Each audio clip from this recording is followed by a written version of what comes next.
기도는 우리의 숨과 같습니다. 숨을 쉬지 않으면 생명이 유지될 수 없듯 기도를 멈추면 영혼이 힘을 잃게 됩니다. 그러나 아무 기도나 드린다고 해서 모두 같은 열매를 맺는 것은 아닙니다. 하나님 마음에 합하고 우리의 삶을 바르게 세우며 하나님의 역사를 경험하게 하는 기도가 있습니다. 이런 기도는 매일 놓치지 말고 드려야 합니다. 오늘은 그 중에서도 반드시 매일 드려야 할 4가지 기도를 나누려고 합니다.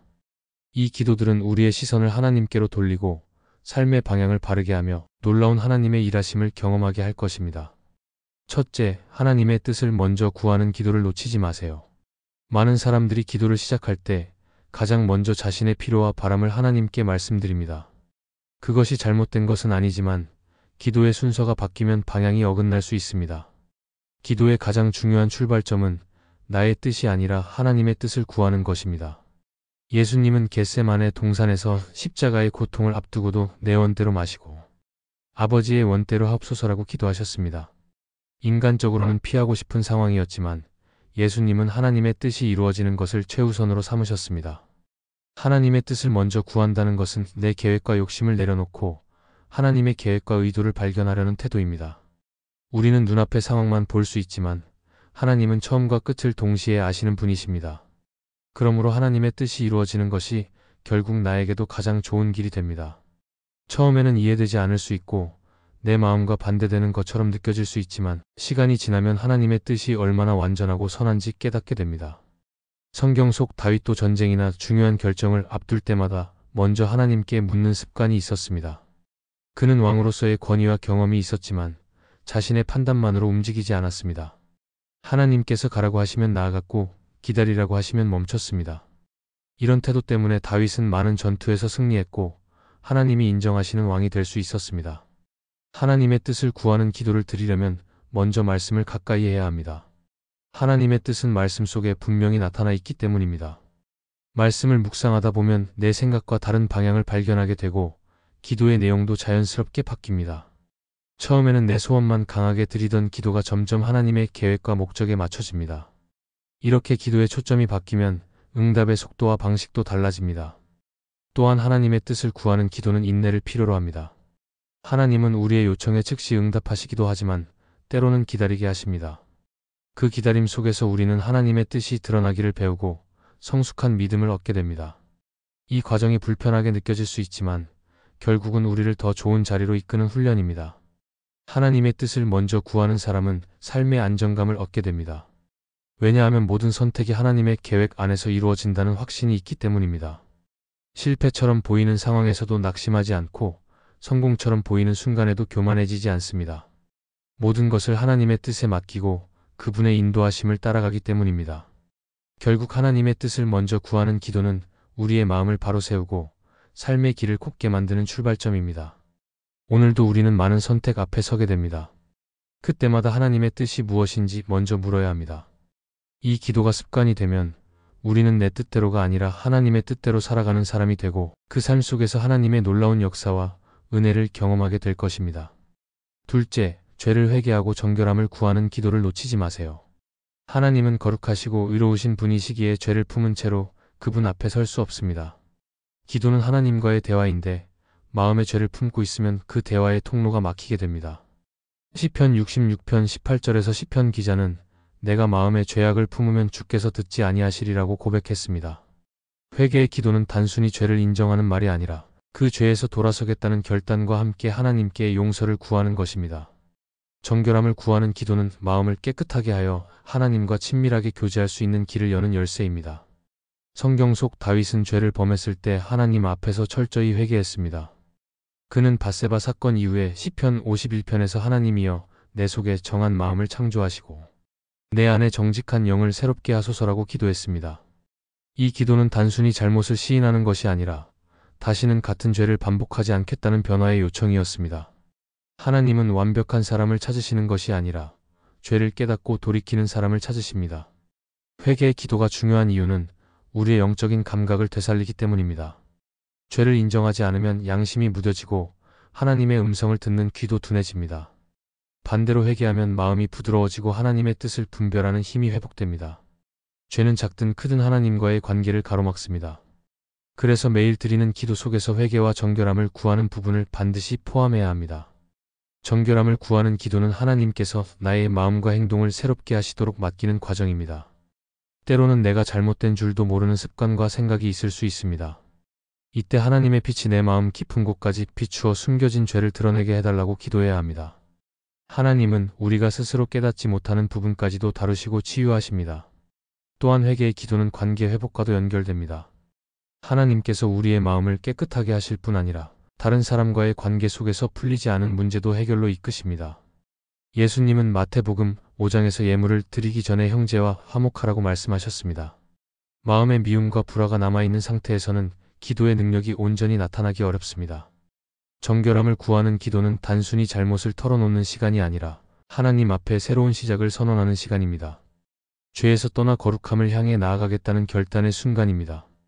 이런 기도가 습관이 되면 죄가 내 삶에 뿌리내릴 시간을 주지 않게 되고 하나님과의 친밀함이 깊어집니다.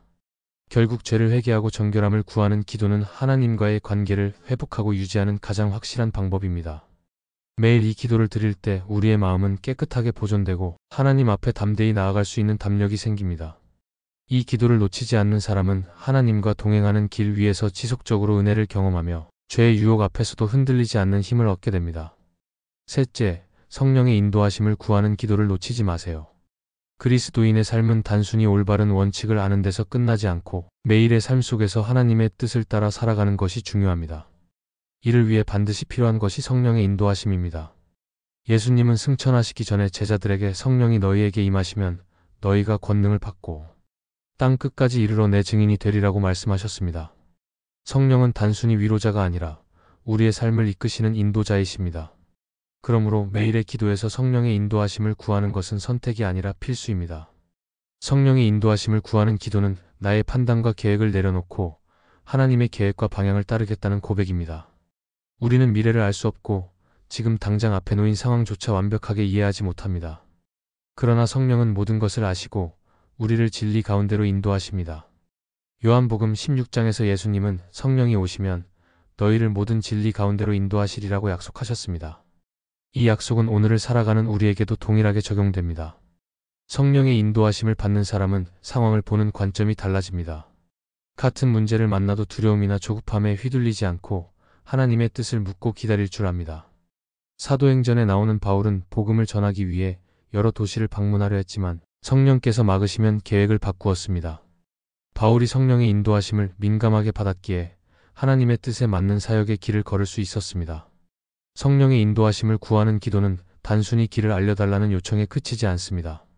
내 마음과 생각이 성령의 음성에 순종할 수 있도록 변화시켜 달라는 기도입니다.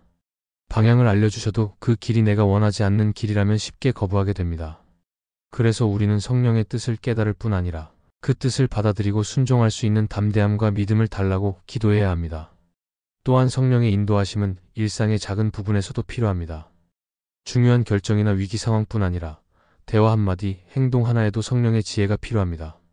때로는 우리가 계획한 길이 좋아 보이지만 성령께서는 더 선하고 안전한 길로 이끄십니다. 이 차이를 구분하는 힘은 오직 성령의 인도하심을 지속적으로 구하는 기도에서 나옵니다. 성령의 인도하심을 받는 삶의 가장 큰 특징은 평안입니다. 길이 불확실해도 마음에 평안이 있다면 그것이 성령이 주시는 길일 가능성이 큽니다. 반대로 아무리 조건이 좋아 보여도 마음에 평안이 없다면 성령이 주시는 길이 아닐 수 있습니다. 이러한 분별력은 기도와 말씀 안에서 성령과 친밀하게 교제할 때 생깁니다. 결국 성령의 인도하심을 구하는 기도는 우리의 삶을 하나님의 뜻과 계획 속에 두는 안전한 방법입니다. 이 기도를 매일 드리는 사람은 자신의 능력에만 의지하지 않고 하나님의 지혜와 능력 속에서 걸어갑니다. 그 결과 삶의 방향이 분명해지고 잘못된 길로 빠질 위험이 줄어듭니다. 그러므로 우리는 매일 기도의 자리에서 성령께 나를 맡기고 그분의 인도하심을 간구해야 합니다. 그때 우리의 발걸음은 하나님이 예비하신 길 위에 서게 될 것입니다. 넷째, 하나님의 영광을 위해 드리는 기도를 놓치지 마세요. 우리가 드리는 기도의 궁극적인 목적은 하나님께 영광을 돌리는 데 있습니다. 하나님은 우리의 필요를 아시고 기꺼이 채워주시는 분이지만 그 응답이 우리의 만족이나 성공에서만 끝나는 것을 원하시지 않습니다. 하나님은 응답을 통해 당신의 이름이 높아지고 사람들에게 하나님이 어떤 분이신지가 드러나기를 원하십니다. 그러므로 기도의 방향이 하나님의 영광으로 향할 때 그 기도는 더욱 강력해지고 응답의 문이 활짝 열립니다. 성경 속 사도 바울은 삶과 사역의 모든 이유를 하나님의 영광에 두었습니다. 고린도전서 10장 31절에서 그는 무엇을 하든지 다 하나님의 영광을 위하여 하라고 권면했습니다. 바울의 기도와 사역은 자신의 명예를 세우거나 사람들의 인정을 받는 것이 목적이 아니었습니다. 그는 복음을 전하며 고난을 당해도 그 고난조차 하나님께 영광이 된다면 기꺼이 받아들였습니다. 이것이 바로 하나님이 기뻐하시는 기도의 마음입니다. 하나님의 영광을 구하는 기도는 내 욕심을 내려놓는 기도이기도 합니다. 우리는 종종 기도를 시작하면서도 마음속 깊은 곳에서는 나의 유익과 만족을 우선합니다. 그러나 하나님의 영광을 위해 기도하면 내 계획보다 하나님의 계획이 우선되고 내 이름보다 하나님의 이름이 드러나기를 바라게 됩니다. 그 순간 기도는 내가 주인인 자리에서 하나님이 주인이 되는 자리로 옮겨집니다. 팀 켈러는 그의 책 기도에서 이렇게 말했습니다. 기도의 목적은 단순히 하나님께 무엇을 받는 것이 아니라 하나님을 더 아는 것이다. 하나님을 더 알게 될 때 우리의 기도는 자연스럽게 하나님의 영광을 향하게 됩니다. 하나님이 어떤 분이신지 깨닫게 되면 내 문제 해결이 전부가 아니라 그분의 뜻이 이루어지는 것이 더 중요하다는 사실을 알게 됩니다. 하나님의 영광을 위한 기도는 응답의 성격도 달라집니다. 그 응답은 단순히 나를 위해 주어지는 것이 아니라 다른 사람에게도 하나님을 증거하는 기회가 됩니다. 예를 들어 병이 나은 간증이 나만의 기쁨으로 끝나지 않고 주변 사람들에게 하나님이 살아계심을 전하게 되는 것입니다. 재정적인 응답이 나의 편안함에만 머물지 않고 다른 이들을 돕고 복음을 전하는 일에 쓰일 때 그것이 하나님의 영광이 되는 응답입니다. 또한 하나님의 영광을 구하는 기도는 실패와 고난 속에서도 감사하게 만듭니다. 우리가 원하는 결과가 나오지 않아도 그 과정 속에서 하나님이 하시는 일을 믿고 감사할 수 있습니다. 왜냐하면 하나님의 영광은 나의 만족 여부와 상관없이 드러날 수 있기 때문입니다. 오히려 어려움 속에서 드러나는 믿음과 순종이 더 큰 영광이 되기도 합니다. 결국 하나님의 영광을 위해 드리는 기도는 우리의 시선을 나 자신에서 하나님께로 완전히 돌려놓습니다. 이 기도를 꾸준히 드리는 사람은 삶의 목적이 분명해지고 그 목적에 맞는 응답을 경험하게 됩니다. 그러므로 우리는 매일의 기도 속에서 내 계획과 필요보다 하나님의 영광을 먼저 구해야 합니다. 그렇게 될 때 우리의 기도는 단순한 요청이 아니라 하나님 나라를 확장하고 그분의 이름을 높이는 도구가 될 것입니다. 기도는 단순히 필요를 채우기 위한 수단이 아니라 하나님의 뜻과 마음을 우리의 삶에 이루어가는 통로입니다. 하나님의 뜻을 먼저 구하는 기도는 우리의 방향을 바로잡고 죄를 회개하고 정결함을 구하는 기도는 하나님과의 관계를 새롭게 하며 성령의 인도하심을 구하는 기도는 우리의 걸음을 안전하게 인도하고 하나님의 영광을 위해 드리는 기도는 우리의 삶 전체를 하나님께 드리는 예배가 됩니다. 이 네 가지 기도를 매일 놓치지 않고 드린다면 우리의 시선은 점점 하나님께 고정되고 마음은 하나님의 뜻에 맞춰지며 삶 속에서 놀라운 하나님의 역사를 경험하게 될 것입니다. 결국 기도의 응답보다 더 큰 은혜는 기도하는 가운데 하나님과 더 깊이 동행하게 되는 것입니다. 이 말씀이 마음의 은혜가 되셨다면 좋아요와 구독으로 함께 해주세요. 그리고 댓글에 아멘이라고 남겨주시면 하나님의 은혜가 더 많은 사람들에게 전해질 것입니다. 여러분의 삶 위에 하나님의 은혜가 언제나 함께 하시기를 바랍니다. 감사합니다.